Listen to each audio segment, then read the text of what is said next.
अस्सलामुअलैकुम। आज मैं आप लोगों के साथ पालक चिकन की रेसिपी शेयर कर रही हूँ। विंटर्स में ग्रीन वेजिटेबल्स बहुत अच्छी होती हैं, तो इसे अपनी डाइट में ज़रूर शामिल किया कीजिए।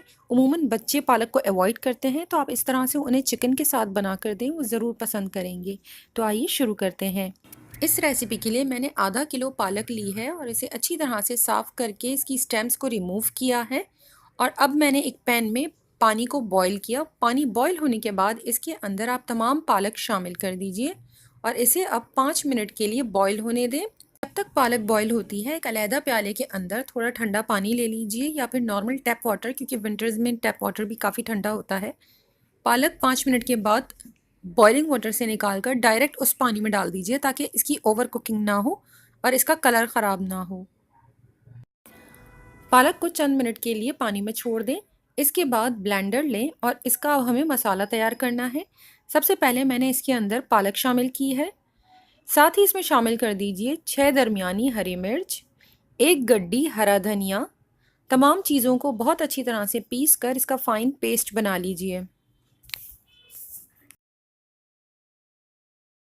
एक अलहदा पैन में मैंने हाफ कप से थोड़ा कम तेल गरम किया है। आप चाहें तो थोड़ा बटर भी यूज़ कर सकते हैं। साथ ही इसमें शामिल कर दीजिए 2 दरमियाने साइज़ की प्याज फाइन चॉप करके, और इसे इतनी देर कुक करें कि इसका रंग हल्का हल्का सा तब्दील होना शुरू हो जाए। जैसे ही प्याज का रंग तब्दील होना शुरू हो, इसके अंदर 1 खाने का चम्मच भर कर अदरक लहसुन का पेस्ट शामिल कर दीजिए और इसे भी चंद सेकंड के लिए सौते कर लें। जैसे ही खुशबू आने लगे, इसके अंदर मैंने शामिल की है आधा किलो चिकन।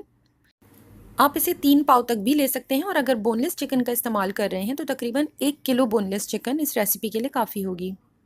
इतनी देर फ्राई करें जब तक कि चिकन का रंग तब्दील हो जाए। इसके बाद मैंने शामिल किया है 1 चाय का चम्मच नमक, 1.5 से 2 चाय के चम्मच काली मिर्च पिसी हुई, और 1 पाव दही जिसे मैंने अच्छी तरह से पहले फेंट लिया था, और इसके बाद मैंने चिकन में शामिल किया है।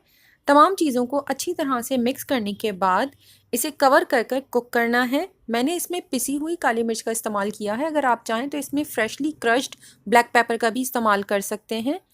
कवर करने के बाद इसे इतनी देर कुक करें कि चिकन अच्छी तरह से गल जाए। इसमें मैंने पानी का इस्तेमाल नहीं किया है, चिकन दही के पानी में ही गल गई है। जब चिकन गल जाए, इसके बाद इसमें आपने जो हरा मसाला तैयार कर कर रखा हुआ है वो शामिल करें। साथ ही इसके अंदर 2 खाने के चम्मच सोया सॉस शामिल कीजिए। तमाम चीज़ें अच्छी तरह से मिक्स करने के बाद इसे 4 से 5 मिनट के लिए हल्की आंच पर बगैर कवर किए कुक कर लें। डिश में आप पनीर का भी इस्तेमाल कर सकते हैं। आधा किलो चिकन के साथ आप तकरीबन 200 ग्राम तक पनीर इसमें ऐड कर सकते हैं। होममेड पनीर या फिर कॉटेज चीज़ लेने के बाद उसके छोटे छोटे से क्यूब्स कट कीजिए और बहुत ही हल्के से तेल में इसे थोड़ा सा सौते कर लीजिए, ताकि उसके ऊपर हल्का सा कलर आ जाए। और जिस वक्त हमने इसमें हरा मसाला और सोया सॉस ऐड किया था, उस वक्त इसके अंदर पनीर भी शामिल करें। बटर या क्रीम के साथ गार्निश करें और गर्मा गर्म सर्व करें। अगर आपको ये रेसिपी पसंद आई हो तो प्लीज़ लाइक, शेयर और कमेंट करें, और मेरे चैनल को सब्सक्राइब ज़रूर करें। Thank you.